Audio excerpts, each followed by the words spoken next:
Ya, Assalamualaikum warahmatullahi wabarakatuh dan selamat petang kepada para penonton sekalian. Hari ini bertemu saya pada petang ini bukanlah sebagai dalam live segmen Doktor Pokok, tapi hari ini saya bersama dengan seorang tetamu jemputan kita dan saya rasa daripada kita punya ejen dan juga pengguna Baja Merah Group, rasanya tidak asing lagi lah untuk yang berada di sebelah saya ini, iaitu tetamu daripada UPM kita, iaitu Dr. Ali Tan Kizwan, iaitu merupakan pensyarah kanan Jabatan Pengurusan Tanah daripada UPM. Okey, sebelum kita nak pergi lebih lanjut, dekat sini saya beri inilah untuk kepada tamu kita untuk boleh memberikan pengenalan lah. Mungkin boleh perkenalkan diri. Mungkin saya rasa ramai mungkin di antara ejen kita yang dah bertemu juga dengan Dr. Ali dalam beberapa event-event yang kita dah join lah. Dengan ini saya minta Dr. Ali untuk perkenalkan diri lah. Okey. Okey, terima kasih Nazif, Dr. Pokok. Assalamualaikum dan selamat petang. Saya Ali Tan dari UPM. So kita mungkin pernah bertemu sebelum ni lah di dalam sesi-sesi yang sebelum ni, tapi hari ni kita fokus kepada tajuk berkenaan tentang kelebihan biobaja ataupun biofertilizer kepada kesuburan tanah lah, dan dia juga melibatkan kepada kesuburan tanaman juga. Dia berkait rapat lah. Dan sebelum kita mula tu, saya nak ucapkan terima kasih lah kepada pihak syarikat, terutama kepada Tuan Haji Mat sebagai founder kerana jemput saya lah untuk sesi perkongsian ni. Dan kalau ikutkan, saya pun masih nak berjinak-jinak lah dalam bidang ni. Tapi kita kongsilah apa yang kita ada, apa yang kita tahu, supaya dengan harapan ianya memberi manfaat kepada pengguna-pengguna dan juga pendengar di luar sana lah. Okay. Itulah saya minta kepada para komen, mungkin kalau ada yang orang kata nak bertanya khabar ke, orang kata nak bertanya soalan kepada Dr. Ali, mungkin boleh komen dekat bawah tu. Tapi itulah sebab kita punya tetamu ni baru saja sampai daripada UPM. Jadi oleh itu kita kalau boleh sama-samalah kita support supayanya kalau ada yang kat sini yang dah masuk dan mungkin nampak bahawanya topik kita hari ini adalah satu topik yang baik, yang di mana mungkin boleh memberi manfaat kepada orang lain yang mungkin tak tahu kita ada buat live ni, mungkin boleh kongsikan lah. Okey? Okey doktor? Okey. Sebab sekarang ni pun saya punya handphone, saya tak pastilah saya punya handphone ataupun line. Sebab sekarang ni saya hanya nampak komen daripada Puan Sadiah dengan Puan Nur Lela Muhammad Nasir sahaja. Oh, dah ada. Okey.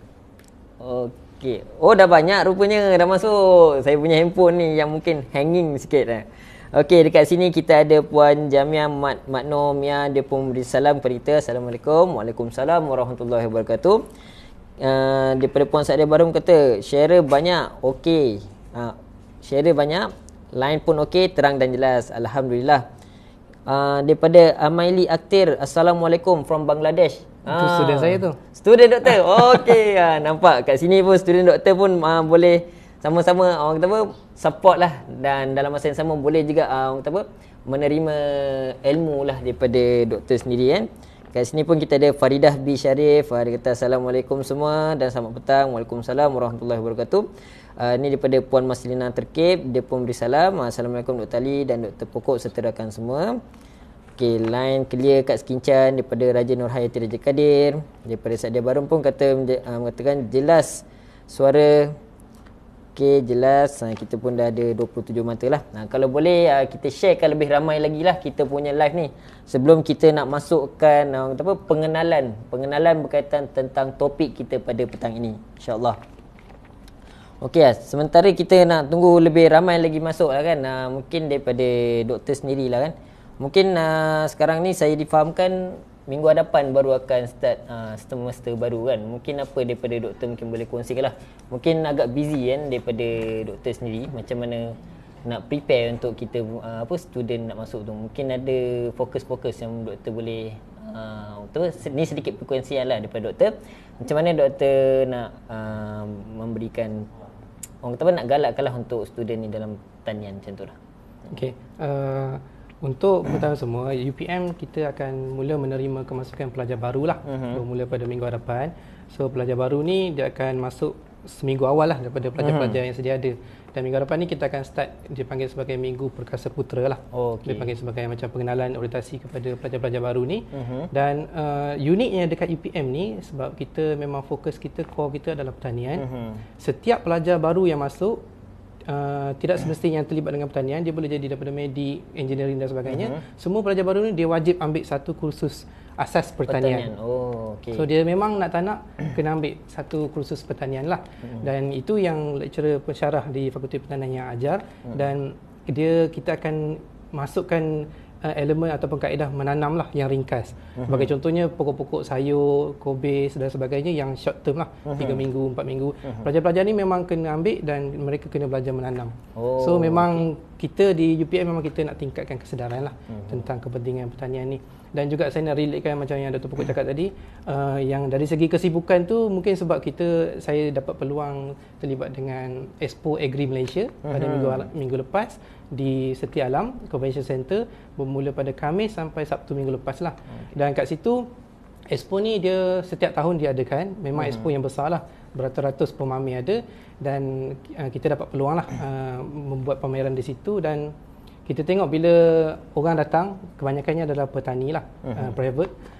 Bila kita berborak-borak dengan petani-petani ni, kita tanya mereka tentang baja organik, dan bila kita sebut tentang Milagro, memang kebanyakan dia, mungkin saya boleh cakap 90% dah pernah dengar dan juga dah pernah pakai produk baja kita lah, dan juga produk-produk lain.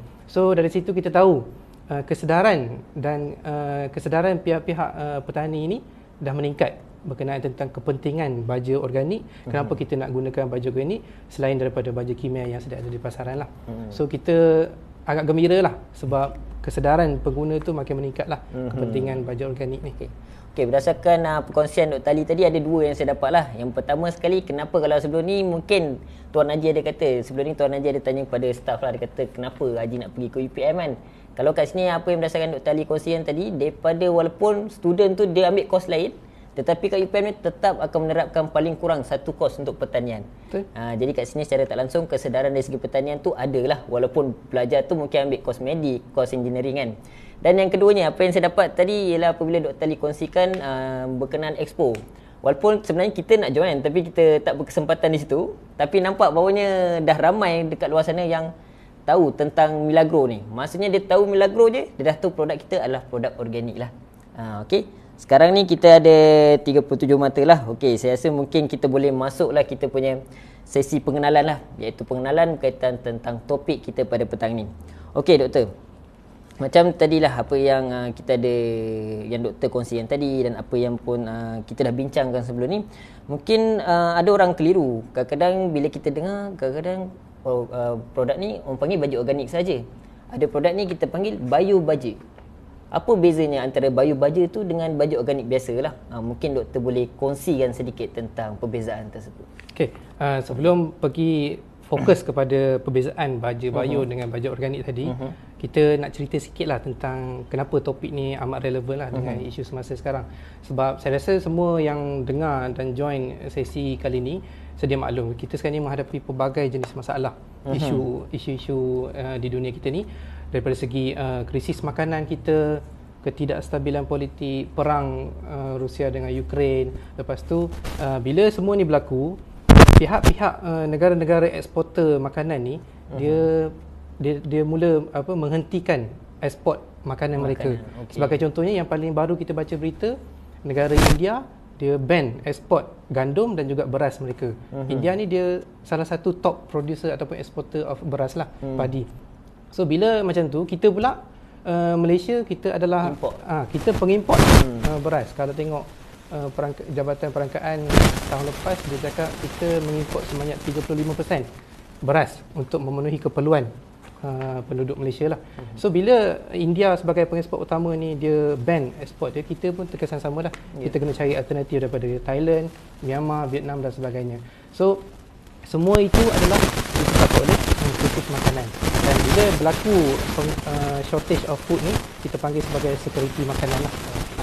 Sebab tu adalah amat penting untuk kita terapkan ataupun kita nak galakkan rakyat kita sendiri untuk start menanam, walaupun di sekitar rumah, di sekitar rumah dan sebagainya. Walaupun tanaman secara kecil-kecilan, tapi at least dia akan dapat membantulah untuk menghasilkan produk kita sendiri, membantu dalam security makanan kita, sebab kita tak boleh nak terlalu bergantung kepada negara luar lagi. So bila kita nak galakkan rakyat kita menanam, of course kita kena tahu ataupun kita kena ajar cara yang betul. Bila melibatkan penanaman ni, Tak kira lah dia sayur ke, buah-buahan ke, pokok-pokok jangka panjang seperti kelapa sawit, getah dan sebagainya. Salah satu kaedah ataupun input yang paling penting adalah baja lah. So bila bercakap tentang baja, semestinya dia ada berbagai jenis baja. Macam Dr. Pokok cakap tadi, dia ada baja kimia, dia ada bio baja ataupun bio fertilizer, dia ada baja organik dan sebagainya. So kalau umum tengok mungkin dia agak, kalau saya relate tadi pun, bila kita pergi expo tu, kita tengok beratus-ratus jenis produk baja yang apa beza di antara kesemua ni, dan kenapa baja Milagro kita ni agak berbeza ataupun unik ataupun ada kelebihan, itu nanti kita kongsikan selepas ni. Boleh. Dia macam kita bagi teaser sikit lah. Okey, okey, doktor pun dah pandai teaser. Okey, so dia dah join dengan kita. Okey. Okey, sebelum kita nak sambung seterusnya, saya akan baca dulu komen. Mungkin kat sini pun dah ramai dah yang masuk. Mungkin kebanyakan daripada kita punya kita punya audiens ni memberikan salam kepada kita lah. Kita jawab Waalaikumsalam warahmatullahi wabarakatuh. Okey, dekat sini semua mengatakan jelas. Alhamdulillah, suara jelas lah. Suara jelas. Dari segi penerangan awal pun saya harap jelas Okey, daripada Poziah Kamarudin, Assalamualaikum Doktor dan usahawan Baja Milagro, semua jelas dari Kajang. Okey, Alhamdulillah. Faris Ismadi, Assalamualaikum semua, Jakarta clear. Ini pun student doktor juga? Tak. Faris. Faris Ismadi. Faris Ismadi tu kawan tu. Oh, kawan. Oh, ramai nampak doktor punya link luar-luar negara semuanya. Okey. Kemudian kita ada Yong NBY, Assalamualaikum Dr. Ali, Encik Nazif dan tim Milagro semua. Waalaikumsalam warahmatullahi wabarakatuh. Okey, ramai yang memberi salam lah. Daripada Ikram Nurizat pun mengatakan bagus sesi seperti ni. InsyaAllah sesi petang ni memang kita akan nak memberikan lebih penjelasan lah tentang kepada umum, iaitu kepentingan baja lah. Dan mungkin yang kata nampak baja semua tu sama lah, tapi sebenarnya ada setiap baja tu pada saya ada perbezaan-perbezaan dia lah, berdasarkan apa yang Dr. Ali kongsikan tadi. Dan memang nampak bahawanya baja ni sangat penting sebab dia merupakan input utama dalam aktiviti pertanian lah. Okey, saya tengok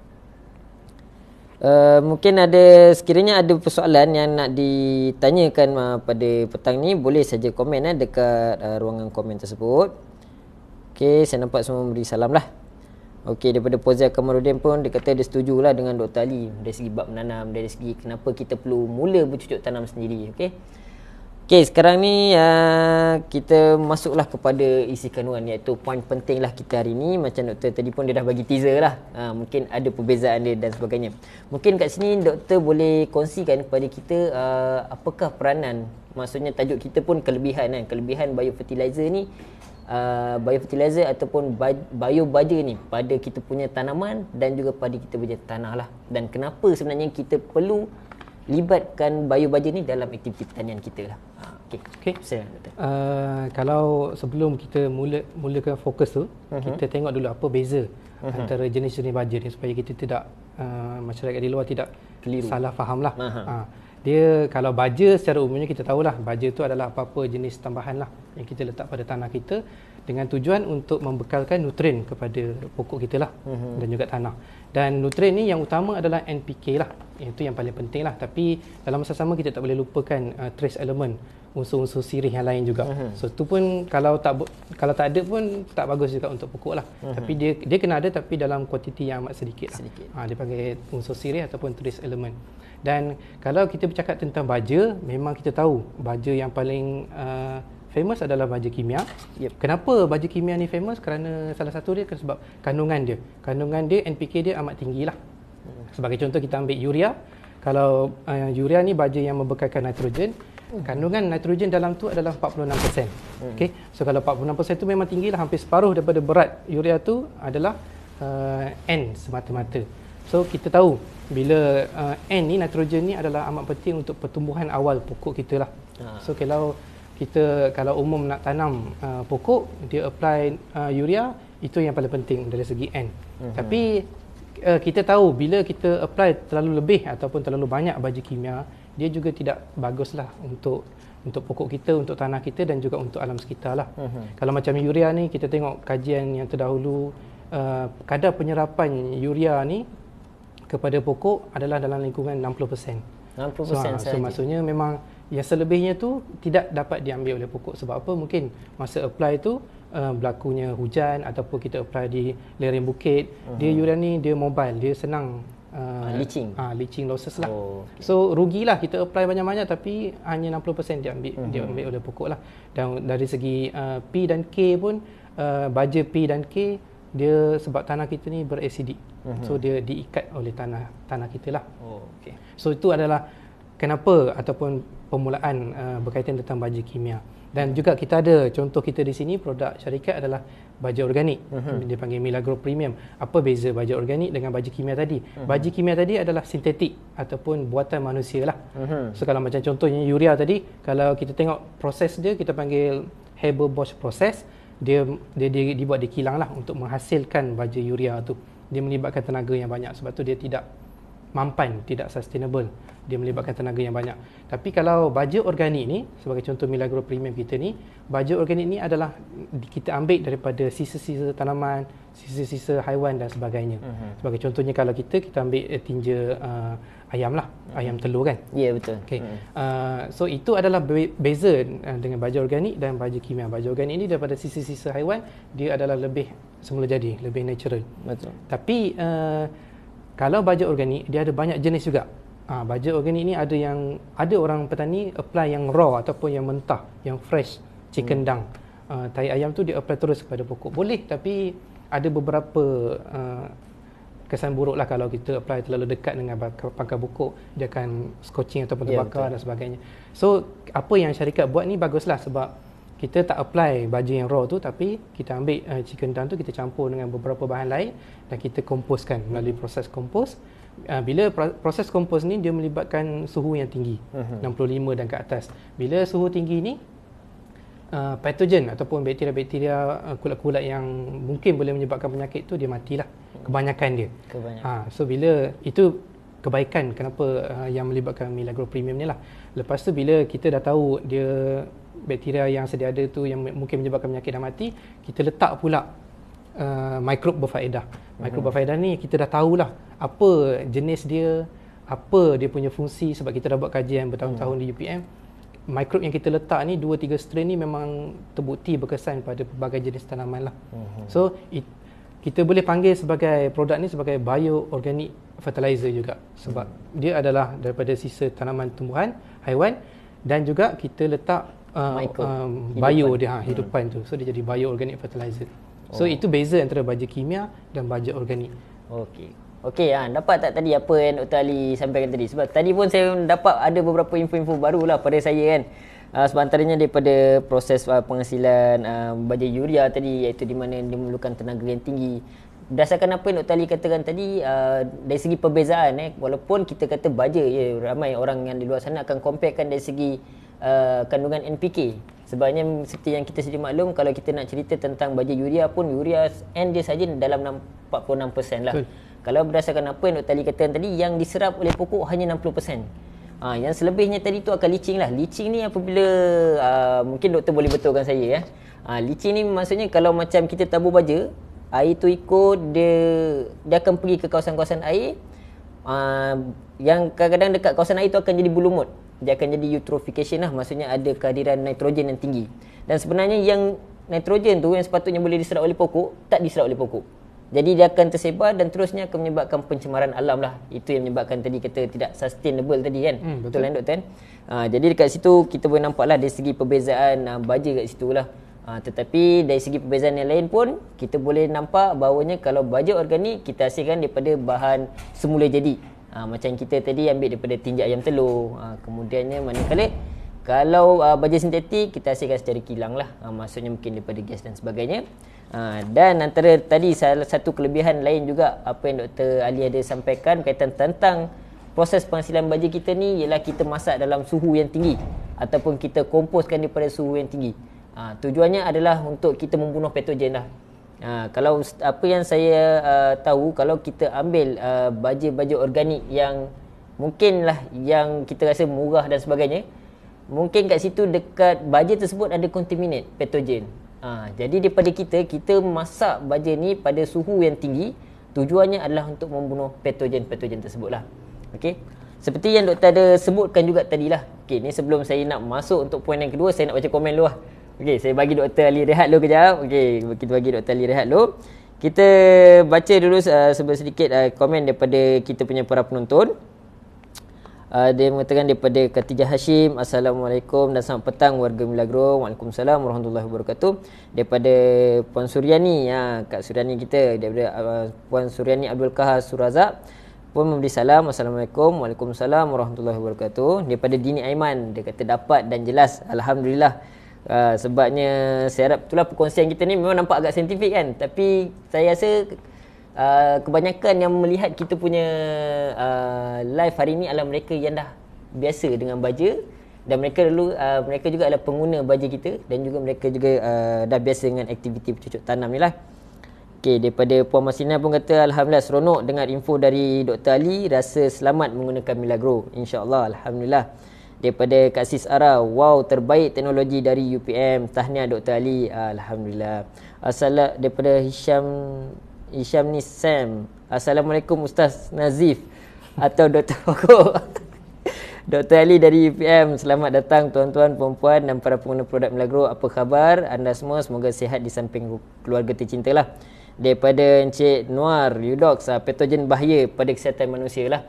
Sebab kita pun sedia maklum, antara kalau kita ambil daripada tinja-tinja haiwan ni, antaranya macam salmonella, daripada kita ada, kalau seingat saya lah, antara patogen yang diletakkan sirim dia katakan tak boleh ada salmonella, E. coli, Pseudomonas, dia tak boleh ada Staphylococcus, dia tak boleh ada fecal coliform, semua tu lah.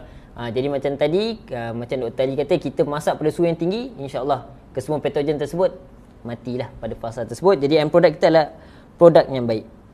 Okey, kita masuk sikit lagi Doktor.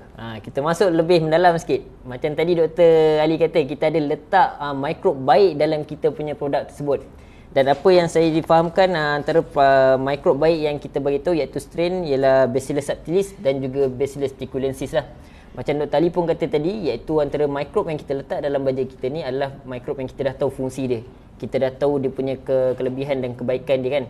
Jadi mungkin Dr. Ali boleh kongsikan, mungkin berdasarkan daripada kajian doktor sebelum ni dan juga info-info lain lah berkaitan tentang mikrob ni, kenapa dia memberikan kebaikan dan juga kelebihan pada tanaman dan juga tanah kita. Okey doktor, silakan. Okey, first kali yang pertamanya berkenaan tentang fungsi. Kenapa kita kena letak perkenalkan pada tanah kita baja bio dan juga baja organik yang diiktiraf lah. Sebab apa? Sebab bila kita sebut kita pun dah ada pengsijalan daripada sirim. So kita tahu apa yang ada di dalam kandungan baja organik kita. Ada juga macam Cik Nazir cakap tadi, produk-produk di pasaran memang banyaklah, tak dinafikan baja organik. Tapi tak semuanya mengkaji dari segi kandungan mikrob dia tu. So mungkin ada patogen yang kita tak nak perkenalkan di tanah kita. So daripada segi kandungan pula memang tak dinafikan baja organik ni kandungan NPK dia memang jauh lebih rendah daripada baja kimia, baja urea dan sebagainya. Tapi sebagai contohnya mungkin baja, kalau seingat saya, kalau tak silap, baja Milagro ni N dia mungkin dalam lingkungan 5%, PK dia dalam lingkungan yang lebih kurang juga. Memang kalau kita compare one to one baja kita dengan baja kimia, memang dari segi kandungan NPK kita tak boleh lawan. Ya, betul. Tapi kenapa baja organik ni boleh jadi lebih bagus daripada baja kimia? Sebab macam yang saya terangkan tadi, kita ada mikrob berfaedah, dan salah satu ciri utama mikrob-mikrob yang kita letak tadi, Bacillus subtilis dengan trichulensis ni, kita buat kajian di makmal di UPM, kita tengok dia ada kebolehan untuk mengikat nitrogen di udara lah. So walaupun kandungan nitrogen di dalam baja organik ni rendah 5%, tapi mikrob yang kita letak tu boleh mengikat nitrogen di udara dan membekalkan nitrogen tu kepada pokok. So kita panggil pengikatan nitrogen lah. Ini proses ni memang semula jadi. So kita tak perlukan melibatkan tenaga luar dan sebagainya. Cuma kita kena biarkan bakteria tu selalu banyak di dalam tanah lah. Tu sebab tu kenapa kita kena apply ataupun gunakan baja organik, sebab kita nak biarkan, nak cambah mikrob-mikrob berfaedah ni di dalam tanah kita. Memang tak dinafikan kalau tuan-puan ambil 1 gram tanah pun, tanah tropika kita ni, memang ada berjuta jenis bakteria ataupun kulat. Tapi tak semuanya adalah yang bagus lah. Ada yang boleh menyebabkan penyakit dan sebagainya. So kenapa kita kena apply baja organik? Sebab kita nak kita tahu kandungan mikrob kat dalam tu, kita nak tambahkan supaya lebih banyak mikrob-mikrob yang berfaedah ada dalam tanah kita lah. Sebab kalau kita letak tidak cukup ataupun kurang dari segi kuantiti dia, populasi dia, mungkin dia tidak boleh melawan populasi bakteria-bakteria kulat yang sedia ada di dalam tanah lah. So mungkin bila tuan-puan apply gunakan tidak cukup dari segi kuantiti dia, mungkin tuan-puan tak nampak lah kesan dia. Salah satu sebab dia mungkin sebab kita punya mikrob ni tidak boleh melawan ataupun survive lah di dalam tanah tu. Sebab tu kita letak di dalam packaging Milagro Premium ni, kita ada minimum 2 juta ataupun 210/6 lah koloni dalam setiap 1 gram produk kita ni. Dan kalau ikut standard antarabangsa, memang tengok baca paper-paper ataupun research antarabangsa pun memang 10/6 ataupun 1 juta koloni ni adalah minimum lah. Minimum populasi bakteria yang diperlukan untuk memastikan bila kita letak di pokok dia ada efek lah. Itu salah satu kenapa kelebihan produk ni lah.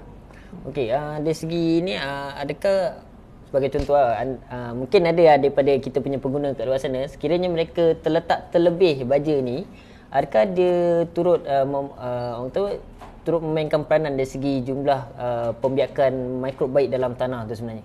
Adakah mungkin kalau kita terletak lebih, maksudnya mikrob tu akan lebih mudah banyak lah? Ke ada kesan-kesan sampingan yang lain? Saya pernah terbaca lah research yang dibuat terdahulu tentang tu. Dia letak 1 juta, dia letak lebih daripada tu 1 bilion dan sebagainya. Dia tengok kajian tu memang hasil dia tak banyak beza. So maksudnya rugilah kalau kita apply lebih banyak. Better kita apply yang optimum yang kita sarankan, iaitu 1 juta, 2 juta. Tapi kalau kita apply kurang, mungkin efek dia tidak bagus pada pokok. Tapi kalau kita apply lebih, dia tidak memberi kesan yang ketara lah berbanding kita apply pada yang optimum tadi.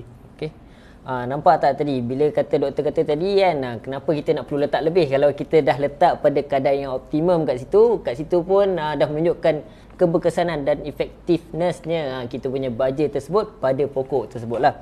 Cuma tadi macam Dr. Ali kata tadi kan, salah satu kelebihan utama mikrob tersebut ialah dia boleh mengikat nitrogen. Kalau seingat saya lah, dekat udara ni pun ada dalam lebih kurang dalam 78% nitrogen gas sahaja. Jadi sebab itulah kalau kita katakan, mungkin ada orang tanya and dia sikit rendah dan sebagainya kan, macam mana dia boleh supply bagi pada pokok. Tapi macam tadi Dr. Ali kata, iaitu mikrob kita ni, peranan dia dapat apa yang dekat udara tu, dia convert kan, mungkin boleh jadi kepada nitrate dan nitrat lah, iaitu di mana form nitrogen yang boleh diserap oleh pokok lah kat situ. Cumanya dekat sini apa yang kita boleh katakan bahawanya penggunaan baja bio ni sebenarnya boleh lah, orang kata bukanlah kata dia undergrade berbanding dengan sintetik. Mungkin sintetik tu lebih cepat kan dari segi kesan pada pokok, tetapi mungkinlah macam Dr. Ali kata awal tadi, dia tidak sustainable. Betul lah, mungkin dari segi penggunaan baja bio kita ni mungkin lebih bersifat mampan, bersifat lestari, iaitu dalam masa yang sama dia adalah slow release macam tu. Okey, mungkin doktor ada boleh kongsikan, mungkin sebab sebelum ni saya difahamkan doktor ada buat kajian berkaitan tentang kehadiran mikrob ni pada bahagian akar pokok. Mungkin doktor boleh kongsikan, mungkin ada setengah orang kata macam ni kita nak tahu ada mikrob tu pada kita punya pokok kan, macam ni kita nak nampak, mungkin dari segi akar pokok ke macam tu. Mungkin doktor boleh kongsikan, sebab ada yang kata kita dah letak baja, kita macam mana nak tahu ada mikrob kan, melainkan kena hantar kat makmal dan sebagainya. Mungkin ada tanda-tanda dia yang mungkin doktor boleh kongsikan. Kalau ikut soalan tu memang susah kita nak tengok kehadiran ataupun kita nak buktikan kehadiran mikrob kita dekat akar pokok, sebab benda ni memang kita tak boleh nak tengok di mata kasar. Memang cara dia memang macam Dr. Pokok cakap lah, kita kena hantar sampel ke lab ataupun makmal lah. Itu yang paling tepat lah.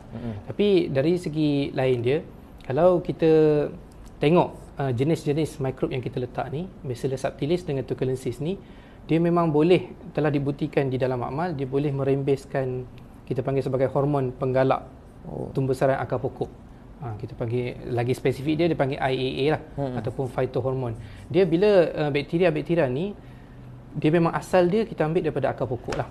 Tapi bila kita apply, sebab tu kita recommend kepada pengguna, kita apply tu pada kita letak ataupun tabur pada permukaan tanah, supaya mikrob-mikrob yang ada dalam tu dia pergi ke akar pokok. Sebab tu tempat asal dia. Dan bila dia, kenapa dia tertarik kepada akar pokok ni? Sebab memang kita dah tahu akar pokok ni dia merembeskan makanan kepada untuk mikrob tersebut. Okey. Dia merembeskan makanan kepada mikrob. So mikrob kita akan tertarik kepada akar pokok ni. Bila dia dah tertarik, dia dapat makanan dan sebagai balasannya dia buatlah fungsi-fungsi yang bagus tadi. Dia tolong ikat nitrogen, dia tolong uraikan P dan K yang dah ada dalam tanah. P dan K dalam tanah tropika ni memang banyak, tapi tak boleh diambil oleh pokok lah. Sebabkan oleh tanah kita berasid. Dan kenapa tanah kita berasid tu? Dia berkait rapat juga dengan penggunaan baja kimia tadi. Kalau sedikit bahagian chemistry sikit lah. Dia kalau kita gunakan baja urea, dia punya proses penguraian urea kepada amonium tadi tu untuk dibekan kepada pokok, dia ada merembeskan hidrogen, ion hidrogen. So bila hidrogen ion ni dirembeskan di tanah, hidrogen ion ni lah yang berfungsi untuk menurunkan pH tanah tu. Bila terlalu tinggi hidrogen ion, pH tanah lagi turun dan dia menjadi acidic ataupun tanah masam lah kita panggil. Sebab tu kita tak recommend gunakan baju kimia secara berlebihan. Dia berkait dengan kesuburan tanah tu. Kesuburan tanah tu akan berkurang. Yang inilah yang kita dapat pada tajuk kita kan. Kenapa pentingnya baja bio ni pada kesuburan tanah kita lah.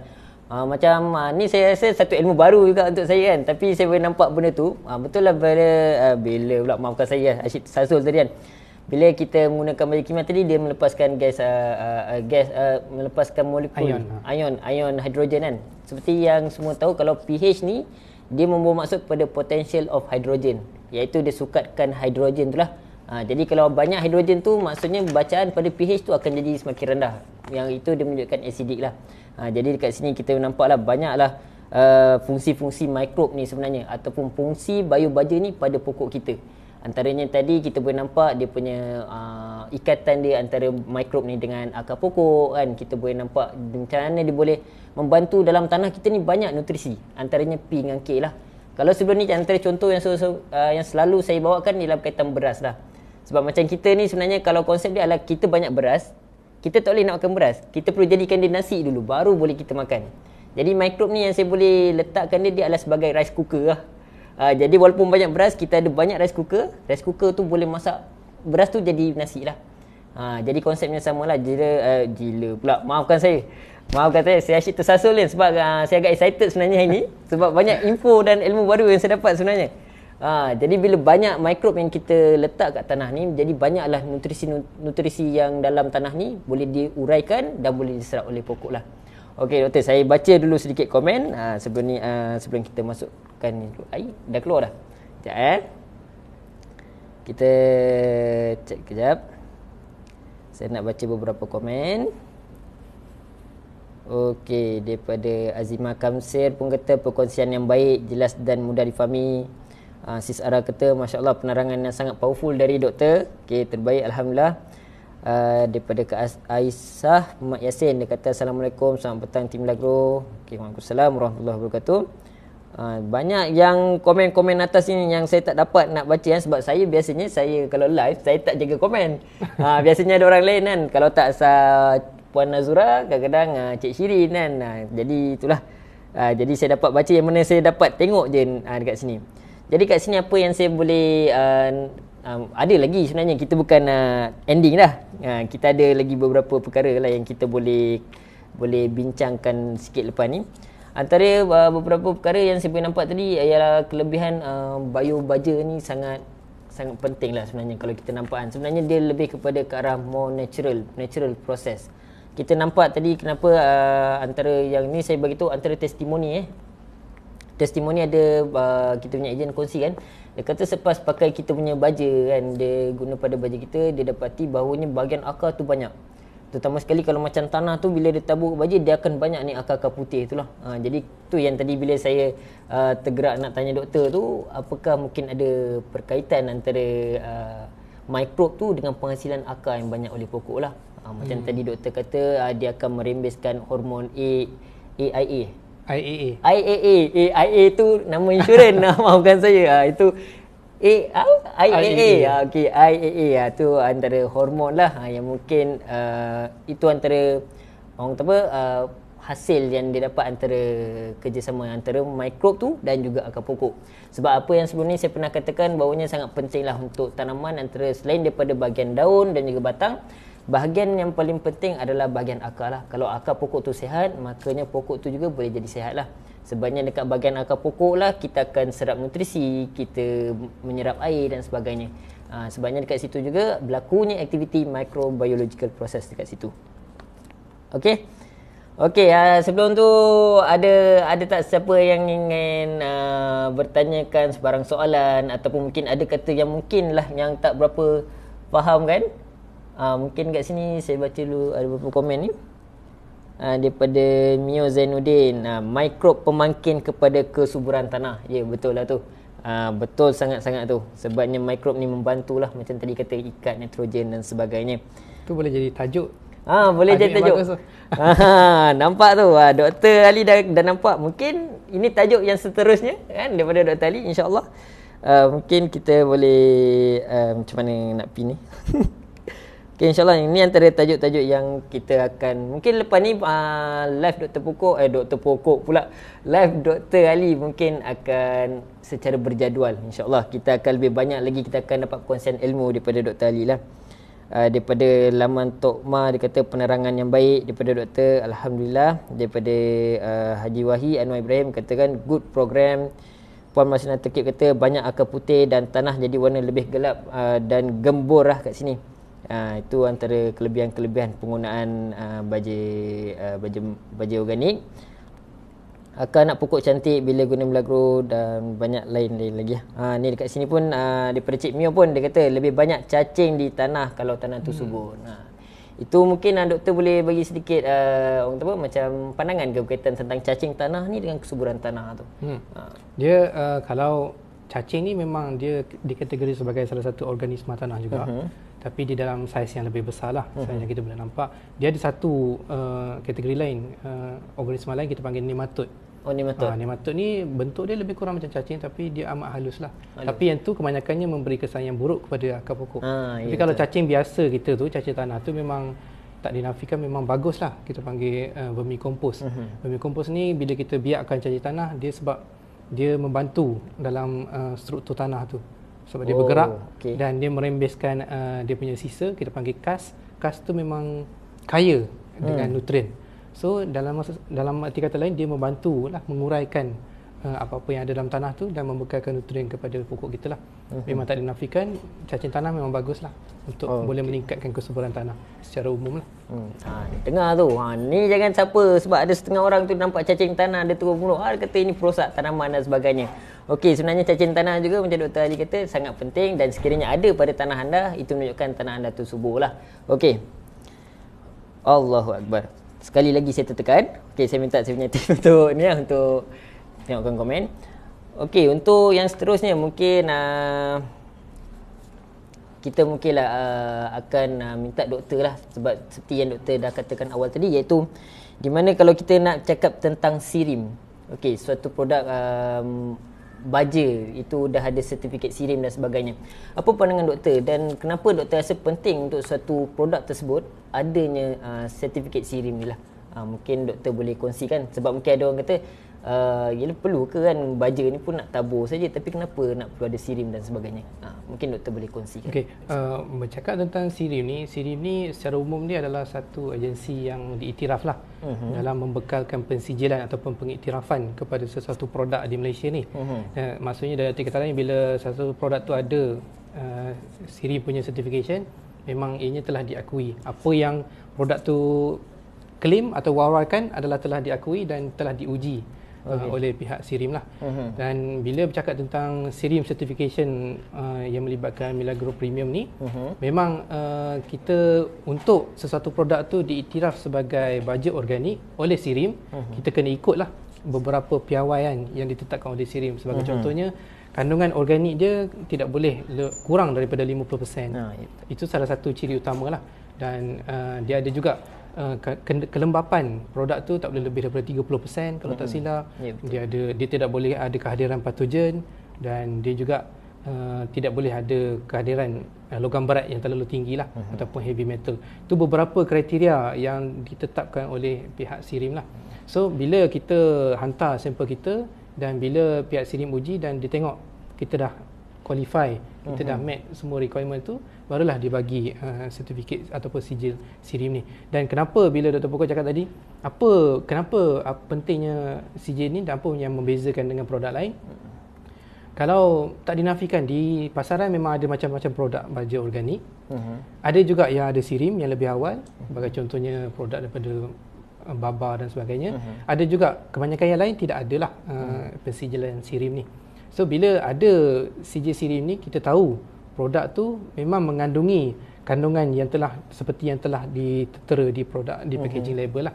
Kita tahu produk kita labelkan, kita claim dia ada kandungan mikrob yang tinggi, 2 juta koloni.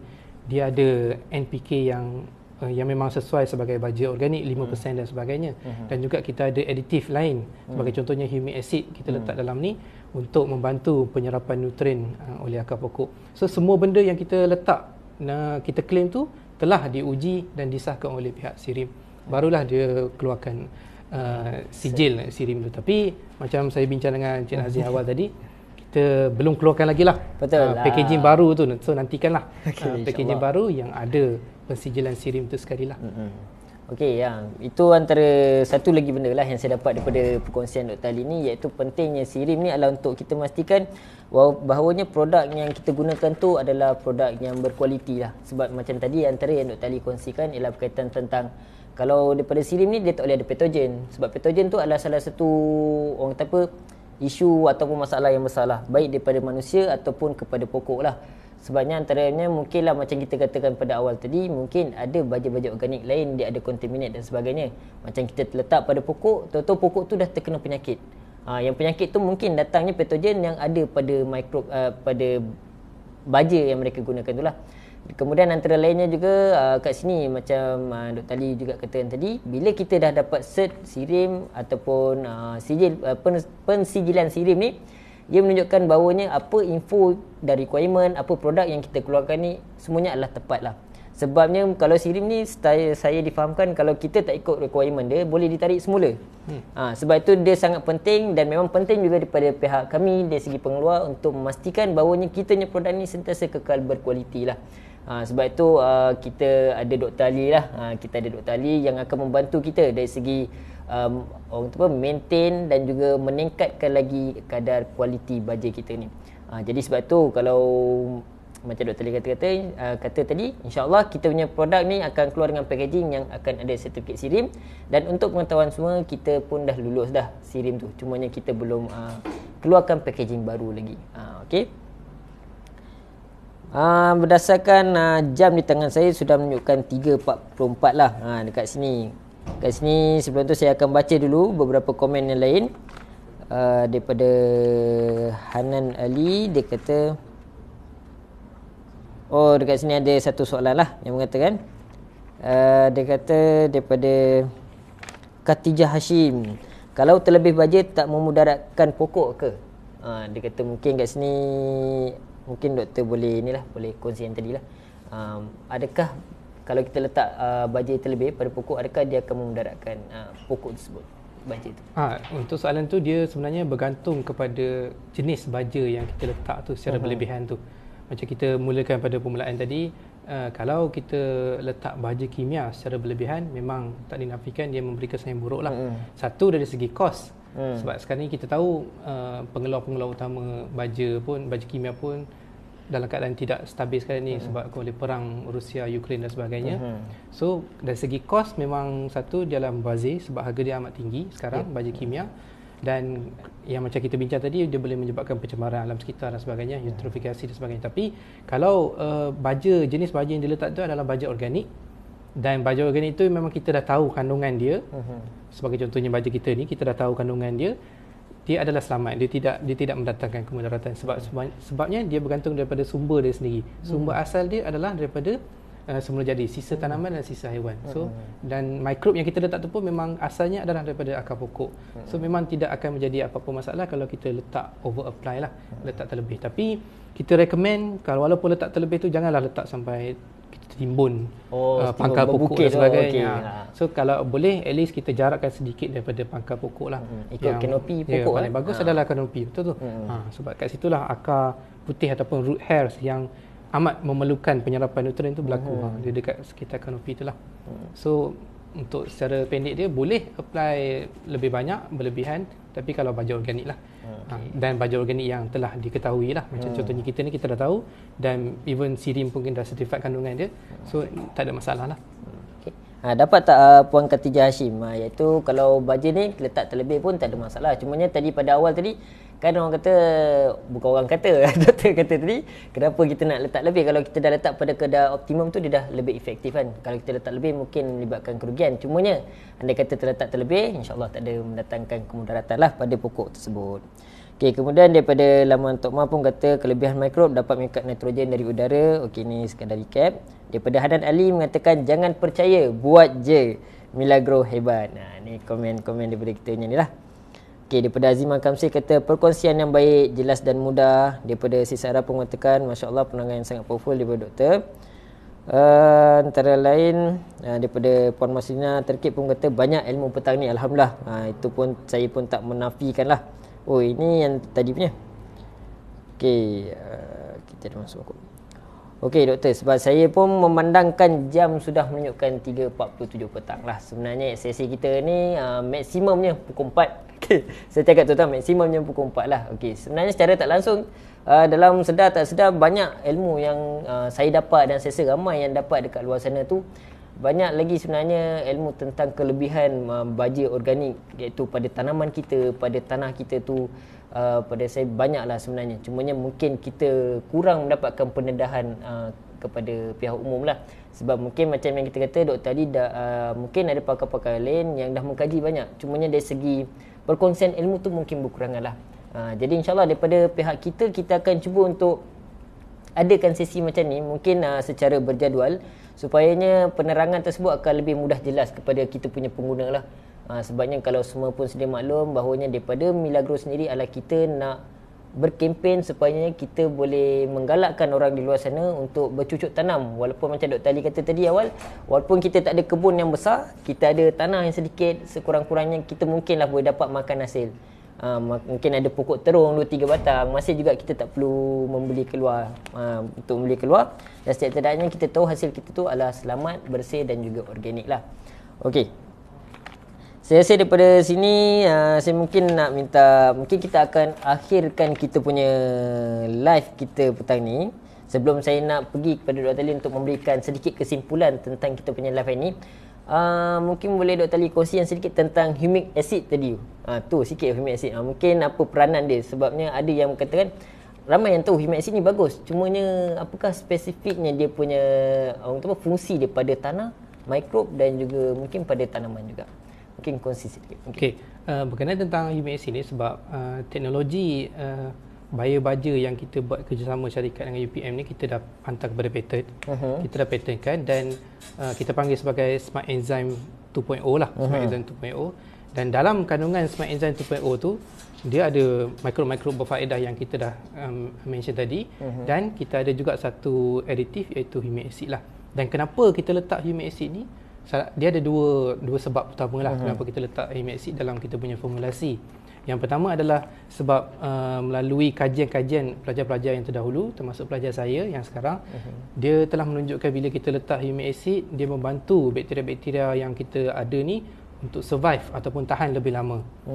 Berbanding dengan tanpa humic acid.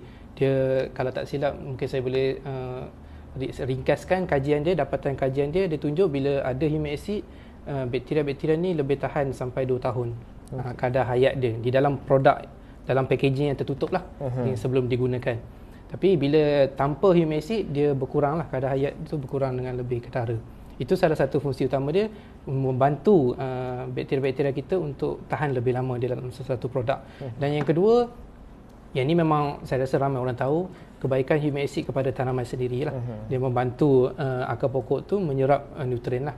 Dia lebih kurang sama dengan apa yang kita bincang tadi, IAA tadi tu, phytohormone ataupun hormon penggalak tumbuhan tadi tu. Dia membantu pertumbuhan akar pokok. Yang ni membantu akar pokok tu menyerap nutrien lebih lah. So tu dua fungsi utama humic acid lah. Tapi kita tak boleh, kita kena tengok kadar dia. Kita tidak boleh letak terlalu tinggi. Sebab kalau letak terlalu tinggi, memang dia humic acid ni ada kesan yang buruk jugalah, terlalu tinggi. Oh, okey. So sebab tu kita dah dalam formulasi kita tu kita dah optimumkan kadar dia lah. Okay. Dia memang amat sedikit saja kita letak dalam tu. Ini dan, juga satu info yang baru lah. Mungkin doktor ada nak tambah sikit tadi. Yang tentang yang sirim tadi, kepentingan sirim tadi, mungkin saya nak tambah sikit dari segi baja organik. Dia kalau baja organik ni kita nak, dia ada yang macam saya cakap, dia ada yang mentah. Dia ada yang kita buat proses kompos ataupun penguraian. Proses kompos ni dia sebenarnya memakan masa yang lama. Dia bergantung kepada kandungan lah, kandungan bahan organik tu. Dalam contoh yang kita ni, mungkin sebab syarikat dah ada satu teknologi tinggi, yang berteknologi tinggi, dan dia boleh, yang mana dia boleh membantu menghasilkan ataupun mempercepatkan proses kompos baja organik itu. Dan macam mana kita nak tahu sesuatu produk baja organik itu proses kompos dia telah selesai ataupun telah tamat?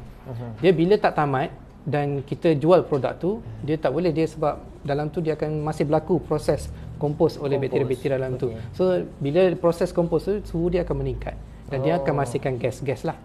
So bila, macam mana kita nak tahu kualiti sesuatu baja organik itu dah selesai proses penguraian dia, proses kompos dia kita tengok pada baja Milagro ni. Dia punya dari segi dia punya tekstur dia lebih halus, lebih konsisten, dan bau dia berkurang dengan banyak lah.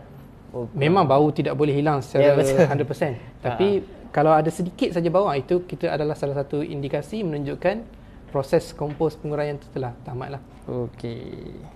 Doktor, ni ada satu soalan request yang kata tentang padi. Apa pandangan doktor penggunaan baja kita ni pada tanaman padi lah? Mungkin doktor boleh kongsikan sedikit lah. Dia kalau sebab memang kajian kami banyak, saya sendiri di UPM memang banyak buat kajian bahaya baja pada padi, keberkesanan bahaya baja pada padi. Dia memang kita tengok di peringkat makmal, di peringkat rumah kaca dan sebagainya, memang bila kita letak mikrob-mikrob berfaedah ni memang dia bagus kepada padi. Dan kalau ikut kadar, mungkin kita tengok dulu sebab kita buat kajian ni dalam keadaan yang terkawal. So kita letak 2 mil setiap benih padi itu, 2 mil. So nanti kita nak kena convert lah kepada, kalau kita nak apply dalam bentuk sawah padi yang lebih besar per hektar basis kan. Tapi dari segi kaedah dia pula, bila masa yang paling bagus untuk apply kalau melibatkan padi, kita boleh apply pada peringkat permulaan, masa penyediaan tanah lah.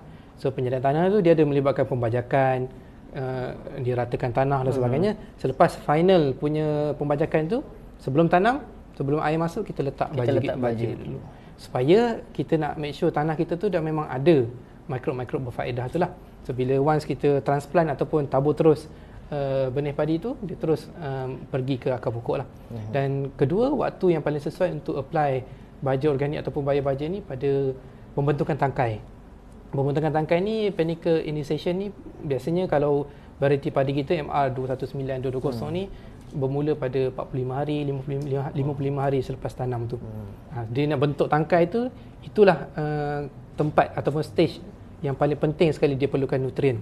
Sebab tu masa tu kita letak kita punya baja supaya mikrob tu membantu membekalkan NPK dan sebagainya, dan dia membantu pada pokok tu lah. Okey, untuk berkaitan yang padi ni, macam yang apa yang Dr. Ali kata, mungkinlah ada orang yang bertanya, sebab saya yakin sebab ramai yang mengatakan nak gunakan padi kita, baja kita ni pada padi. Sebabnya kita faham macam Dr. Ali kata awal tadi, iaitu antara kita punya eksporter utama kita lah, iaitu kita biasa import daripada India pun dah banyak sekat. Jadi sebab tu daripada pihak petani kita pun sangat concern lah, terutama sekali dari segi penghasilan padi tu, dan diharap pun dia dapat boleh menggunakan produk yang lebih yang lebih efektif lah. Macam yang tadi, yang apa yang Dr. Ali katakan tadi, kebanyakannya adalah kita masih lagi dalam kajian. Cuma apa yang kita boleh katakan dari segi aplikasi lah, yang kita memang boleh sarankan kepada para petani kita kalau nak menggunakan baja kita adalah pada fasa penyediaan tanah dan juga pada usia 45 ke 50 hari, iaitu pada fasa penghasilan tangkai. Betul lah Dr. Betul. Jadi dari segi berapa nak kita gunakan, ataupun orang kata apa, dia punya berapa kadar setiap pembajaan itu dilakukan, yang itu masih lagi kita dalam kajian buat pengiraan. Sebabnya kita perlu buat pengiraan berapa keperluan nitrogen, fosforus, K dan sebagainya. Untuk dari segi padi dekat sini, kita mungkin letakkan menggunakan secara fully organic. Sebab kita faham bila kalau padi ni dia adalah plot by plot. Sebab saya pernah buat test sebelum ni dekat ada satu plot dekat Bukit Rambai. Saya buat plot padi iaitu memang nak fully organik. Kita je yang tak sembuh racun, kita je tak letak baja chemical. Orang sebelah sembuh racun, orang sini sembuh racun, kita punya padi dah naik cantik, tiba-tiba serangga yang disembuh beralih kepada plot kita. Jadi kalau nak menghasilkan padi organik, dia perlu integrated. Maksudnya semua tu kena buat. Jadi daripada mungkinlah saya rasa daripada Dr. Ali pun, ni pun hasil perbincangan saya dengan Dr. Ali lah, iaitu di mana kita perlu masukkan ke baja bio kita ni ke dalam penanaman padi dengan tujuannya untuk kita kurangkan penggunaan baja NPK, baja chemical tadi. Sebab kita tahu kalau menggunakan baja kimia yang terlalu banyak, dia akan menyebabkan tanah acidic lah, ataupun menyebabkan leaching dan sebagainya. Tapi dari segi insyaAllah kita akan war-warkan benda tu. Kalau memang betul kejayaan tu untuk kita test pada padi, kita akan war-warkan lah. Cumanya mungkin ada yang nak menggunakan, kita adalah beberapa saranan. Yang tu mungkin kita akan kongsikan secara lain lah, mungkin bukan secara live ni, tapi antara saranan yang kita boleh bagi tahu, mungkin boleh guna pada fasa penyediaan tapak dan juga pada usia 45 ke 50 hari macam tu. Okey, saya rasa Kak Sisara pun ada tanya kegunaan baja untuk padi tu dalam berapa lama, Dok? Berapa bulan sekali? Ini mungkin Dr. Ali dah bagi tahu juga tadi lah. Kalau ikutkan dalam pembajaan padi, kalau tak silap saya, kita ada 5 kali pembajaan, betul tak Doktor? 5 kali pembajaan dalam satu cycle tu. Jadi kalau nak tabur baja, pada baja kita ni, pada penyediaan tapak dan juga pada penghasilan tangkai. Okey. Daripada Den Hex kata, terima kasih Doktor atas jawapan mengenai padi tadi. Jadi kita pun dah berada di akhir rancangan kita. Jadi dengan ini saya nak minta Doktor buat sedikit kesimpulan lah, ataupun sedikit recap, mungkin kesimpulan lah, saya kata kesimpulan akhir berkaitan tentang kita punya topik hari ini. Mungkin boleh Doktor kongsikan. Okay, macam yang Dr. Pokok cakap tadi lah, saya memang setujulah. Kita tengok kesedaran tentang kepentingan produk-produk organik ni dah meningkat di Malaysia. So itu adalah satu petanda yang amat bagus lah. Kita nak tingkatkan lagi kesedaran pada rakyat Malaysia. Kepentingan satu adalah untuk menghasilkan makanan kita sendiri, berkait rapat dengan security makanan tadi. Yang kedua adalah untuk menggunakan baja organik. Tapi macam Nazir cakap lah, kita tak boleh lah nak gantikan 100% baja kimia. Itu memerlukan masa yang lama lah. So kita boleh slowly replace ataupun meminimumkan penggunaan baja kimia, mungkin dalam 30 hingga 40% lah. Dari segi pengurangan baja kimia, kita gantikan dengan baja organik inilah. Dan untuk orang-orang di luar sana, mungkin boleh cubalah produk-produk yang syarikat pasarkan ni, sebab kita satu adalah kita dah ada SIRIM punya certification. So apa yang kita letak, apa yang kita claim tu bukan semata-mata dibuat-buat. Ianya telah diuji dan diperakui oleh pihak SIRIM lah. Dan kita juga ada macam-macam lagi plan yang sedang berlangsung. Mungkin dari segi satu yang macam Cik Nazir cakap tadi, trial melibatkan padi. Tapi memang kita dah cuba di peringkat lapangan, memang di peringkat kontrol, di peringkat rumah kaca memang 2 kali lah paling optimum. Dia boleh apply sekali saja, tapi kita nak make sure mikrob tu betul-betul ada di dalam tanah dan ada di akar pokok. Sebab berkait rapat dengan isu satu tadi, kita tak boleh nak tengok mikrob tu sendiri. Betul. So salah satu cara dia, kita pastikan memang dia ada, kita apply lebih daripada sekali lah. So kita boleh promote lah, kita nak promote organik punya praktis supaya dianya lebih mampan lah untuk generasi masa akan datang lah. Saya rasa itulah sedikit kesimpulan daripada Dr. Ali, iaitu berkaitan tentang topik kita hari ini, iaitu penggunaan biobaja memberi berkait rapat dengan kesuburan tanah kita lah.